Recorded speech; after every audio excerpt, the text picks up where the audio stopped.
Okay, 6.5, geometric sequences. When we're looking at this, we have to look at the type of sequences. In the first example, we're determining whether each sequence is arithmetic, geometric, or neither. In the part A, we find out that it's neither because each number is being added by a different number to get to the next number, or it's being multiplied by a different number, so it doesn't work. In part B, each of those numbers are being multiplied by 0.1. That makes it geometric. The last one, each of these number terms are being added by 2 to get to the next number. So the last one is arithmetic sequence. And part A is neither because there is no common difference or common ratio. Part B has a common ratio, so that's why it's geometric. Part C is arithmetic because it has a common difference. And that's why the values are as they are here. Okay, so it's very important that you are able to justify why a certain sequence is a certain way. All right, let's look at the next one. A geometric sequence formula is as follows. The general formula is Tn is equal to AR to the n minus 1. When we need to find the general formula for a specific sequence, we have to be able to substitute the A and the R value. The n stay unknown because it could be any value. And n is always a natural number. So Tn is the term number, and what we're talking about there, folks, is it's the actual value. Tn stands for term number. What we're looking at is the value of that term number. A is the first number in the sequence, T1. R is known as the common ratio. N represents the actual number, the position number that's going on there. So it's the number, the position number. And n is a natural number. It can only go from 1 and up. A positive, non-zero number. All right, so you're asked to write the first 3 terms of the geometric sequence. So I need for part A, f at 1, f at 2, and f at 3. So these are the values that you need to find. And you find out that the values in the first 3 terms in the sequence are 5, 15, and 45.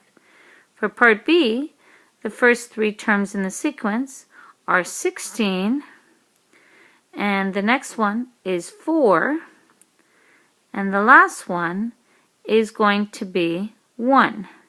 So that's the first 3 terms are 16, 4, and 1. For part C, we know the A value and the R value, so you can find the T1, T2, and T3 by plugging it into the geometric sequence formula.